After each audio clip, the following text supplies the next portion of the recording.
Oh, great. And so earlier on, you were mentioning COVID-19 and how it had impacted the way people work in terms of the demand for more reliable internet services. I just wanted to know from your end, from the business side, how has the uptake been in the COVID period in terms of data consumption and the number of subscribers that have jumped on board with your service?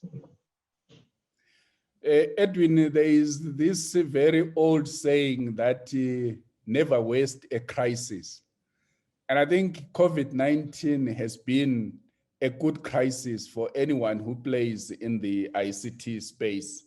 And as service providers, you probably already know that we have been the net beneficiaries of this pandemic, because all of a sudden, the world woke up to the fact that internet and connectivity had moved from being a luxury to a necessity. And for some businesses, probably setting in of COVID-19 brought forward their digital transformation strategies by almost between 5 and 10 years. And because of that, we saw really an upsurge in the consumption of services. I'll give you an idea that, for instance, in between the months of March and May last year, when the first lockdown was announced and introduced, there was really kind of a scramble for connectivity, right from all different types of technologies, whether it was WiMAX for those of our customers that are in the farming community, whether it was wireless for those customers that were now being asked to work from home or to have their kids have access to e-learning platforms. It was really an upsurge. And I must admit that as operators, we also kind of caught unprepared by that upsurge in demand. And you would recall that sometime last year, Potras had to come in quite handy and give additional spectrum to some of the users so that they could cope with that demand. So there has been that upsurge in demand, and the operators have really been trying their level best to make sure that they fulfill the increased usage of bandwidth on the existing infrastructure. Because what has been happening before COVID set in, our infrastructure would cope quite well, because the bulk of the users would only probably begin to use the home infrastructure after work. That is maybe from 6 p.m. to, let's say, 11, 12 midnight. And during that time, obviously, businesses would not be drawing a lot of bandwidth from the providers. But now we're faced with a situation where throughout the day, there was that bandwidth hunger that was going through, and the infrastructure just couldn't cope. And we had quite a number of complaints from some of our customers on slow speeds and in some instances, intermittent connectivity. But we've really been able to deal with that, deploying more infrastructure. And this is one of the reasons why we are also introducing LTE, so that we can also alleviate the pressure on the existing infrastructure. And I'm happy that you mentioned LTE, and you also mentioned about your second phase of the rollout, which included cheaper bundles. But also I'm noticing that the urban environment, taking Harare, for example, is expanding at some very rapid rates, and actually in a way beyond the rate at which some ISPs can provide service. So is the LTE service an effort of being a more sticky option to residents in new suburbs who currently are looking for an ISP to serve their needs? Yeah, so Edwin, in the phase 2, and you'll be the first one to know, we've also targeted that we are going to have some base stations in the new suburbs. In phase one of the areas that we were not present, that will now be present, is our base station in Asprintel is going to cover some of our high density areas, and this is a first for us because with the Wibroniks base stations, most of them were in the northern suburbs, but now we are beginning to venture into also the high density suburbs. But in phase two, you also see us going into the new suburbs that have come up in the last 10 or so years. And yes, we do realize that there is need to begin to get into those suburbs that have in the past been probably not been addressed by any of the existing providers. Oh, thank you, Mr. Ncube. I was curious about the other services that Dandemutande offers. So you offer cloud services on top of vehicle tracking. Is this part of making the business a more consummate organization, that you are, an all-in-one digital solutions partner? Yes, Valentine. So if you look at our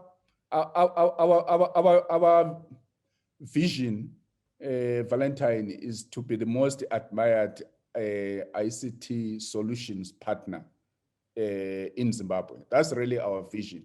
And really, this speaks to us being a one-stop shop for all the ICT and technology-related solutions. So cloud is just but one of the services that we are providing. So our next 5 years will see us growing the other ancillary services outside of connectivity to include IoT solutions. Everything is going smart now, so we will be playing in that space.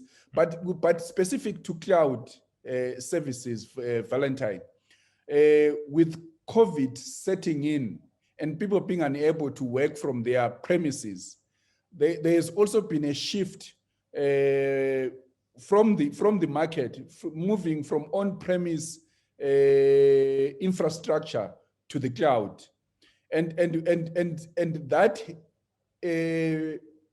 realization by the market that one, if they move to the cloud, they can have access to all their digital assets from anywhere.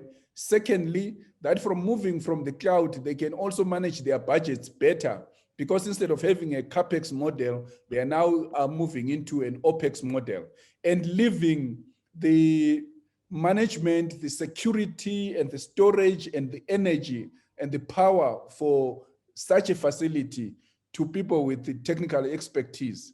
And that in itself has actually driven the uptake on cloud services. So today with Dandemutande, we've got the 3 data centers that we have in Harare. We've got one at Pegasus House. We've got another one at Caps 4th Street. In the last 6 months, we have refurbished and upgraded our 3rd data center at Pasangano in Avondale. And we are now currently standing up at the 4th data center in Bulawayo at Charterhouse. So this is a growing service that we will be affording the market. And we also have presence in Terraco in South Africa as well, for some of our customers that also want to have some of their information backed up in a data center that is outside of Zimbabwe. So yes, there is increased demand on cloud services. It's the right way to go for businesses, so that at least they can have access to their information on the go and move away from on-premise services. Well, you've answered my follow-up question about what does Dandemutande have in future. So I see you've already covered that, and well, we'll expect great things from you guys. Thank you very much for joining us, Mr. Ncube, for affording us this opportunity, and as well as giving us a lot of insight as to the Utande LTE rollout. Thank you for your time. Thanks, Valentine. I think just 3 other things that I would want to mention, just for your benefit, on some of the things that we will also be doing in 2021. As you would know, our license allows us to provide VoIP to the market, and this we haven't deliberately, we have not been doing that, but we've now taken a strategic view that one, to enhance stickiness on our customers, and secondly, to increase our revenue base. We are actually in the process of also rolling out VoIP using our own number range. We allocated a number range of 086 way back in 2009. And that's a number range that we've not used. But I'm happy to say that we are aggressively going to be rolling out VoIP as well. We're in the process of signing up all the interconnect agreements with other players in the market. And in the next couple of months, you will see us also making a lot more noise around our VoIP services. In addition to that, with people working from anywhere, security becomes very key in terms of securing, like I said, in terms of securing their digital assets. So we are also going to be setting up a security operating center at Dandemutande that will then use, for the benefit of our customers, to detect cyber crimes, to monitor their networks, to be able to help them with the penetration testing and other security-related solutions. We've already identified a partner in South Africa that we'll be working with to bring that solution into the market. Over and above that, we are also doing managed services for our customers and also training as a service, because we do realize that, for instance, people sign up to Office 365, but they don't fully utilize the functionalities of Office 365. And we want to come in handy to be able to train the market on some of the IT-related solutions that are there that they might be using, but not fully using. So those are some of the things that you should expect in 2021 as well, over and above what I've already shared with you. Oh, fantastic. When all that stuff rolls out, I'll be sure that we will call you again to have another conversation, because I'm sure there'll be more to talk about as far as VoIP and the cybersecurity center and all. Okay. Thank you very much, Mr. Ncube, for your time. Thank you for the opportunity, and hope to speak to you again very soon. Thanks, and good day to you and your team. Likewise. Thanks.